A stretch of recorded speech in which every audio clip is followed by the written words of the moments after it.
यो भिडियो बनाउनुको कारण चाहिँ अहिले राष्ट्रिय स्वतन्त्र पार्टीमा फेरि अब राष्ट्रिय स्वतन्त्र पार्टीलाई टुक्राउनका लागि फुटाउनका लागि यो अहिले मुकुल ढकाललाई कांग्रेस एमाले आफ्नो कुकुरलाई एकदम विश्वासिलो कुकुर मुकुल ढकाललाई प्रयोग गरेर अहिले मुकुल ढकालले के भन्दैछ भने राष्ट्रिय स्वतन्त्र पार्टीको महामन्त्री मै हो, निर्वाचन आयोगमा मेरो नाम दर्ता छ भनेर यसरी भनिरहेको छ हैन।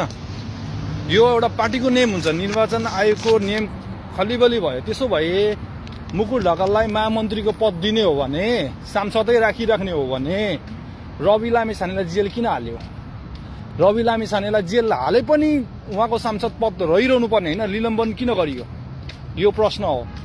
मुकुल ढकाल अहिले धेरै बोल्दैछ मिडियामा आएर, झुट्टो बोल्दैछ।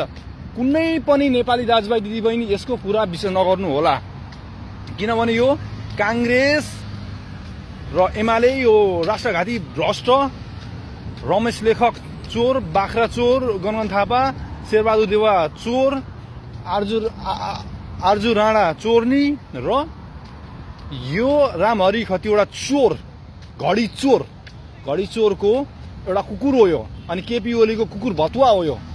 कसैले पनि विश्वास नगर्नु होला, यसलाई सपोर्ट नगर्नु होला र यसको न्युज नहेर्नु होला। यसलाई राष्ट्रिय स्वतन्त्र पार्टीबाट त होइन, कांग्रेस एमालेलाई सहित देश निकाला गर्नुपर्छ। कांग्रेस एमालेलाई देश निकाला गर्नै पर्छ, नत्र यो देश बन्दैन।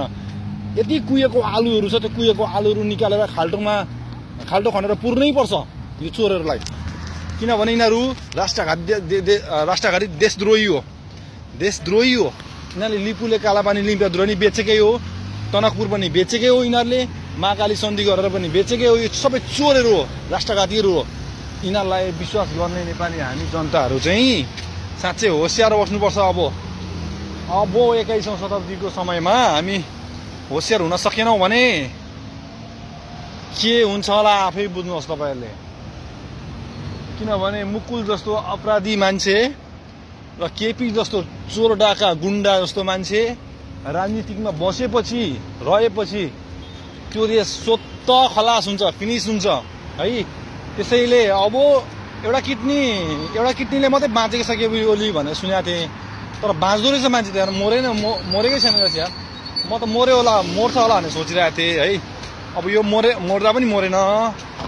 अब यसलाई चाहिँ के गर्नुपर्छ भन्दाखेरि अब यसलाई चाहिँ नेपाल देशबाट खेदाउनुपर्छ। इन्डियामा गएर नरेन्द्र मोदीको त्यो खुट्टा धुएर पानी खाँदै बसोस्। यो के अरे केपी ओली चोर अनि शेरबहादुर देउवा चोर, यिनीहरू सबै कांग्रेस एमालेलाई सबैलाई खेदाउनुपर्छ। किनभने यो यिनीहरू इन्डियाकै मान्छेहरू हो, उतैबाट आएकोहरू हो। यिनीहरूलाई उतै खेदाउनुपर्छ। त्यसैले हामीले बुझ्नुपर्ने कुरा यही हो। अब म यति मात्रै भन्न चाहन्छु, मुकुल ढकाललाई विश्वास कदापि नगरिदिनु होला। सबै नेपालीलाई म अनुरोध र बिन्ती गर्छु, अहिले रवि लामिछानेज्यूलाई अब जेलबाट निकाल्नको लागि अहिले हस्ताक्षर देशव्यापी हुँदै रहेछ। अब गर्नुपर्छ। हामीलाई यहाँ विदेशमा बस्नेहरूलाई पनि राष्ट्रिय स्वतन्त्र पार्टीले प्रबन्ध मिलाइदिए त हुन्थ्यो। हामी पनि पेपरमा साइन गरेर पठाइदिन्थ्यौँ। अब कति गाह्रो छ हामीलाई पनि। अब हामीले पनि गर्थ्यौँ साइन रविको रिहाई र रविलाई उन्मुक्ति दिनको निम्ति, किनभने रवि निर्दोष छ मान्छे। त्यसैले हस्त नमस्ते, शेयर र लाइक गरिदिनु होला यो भिडियो।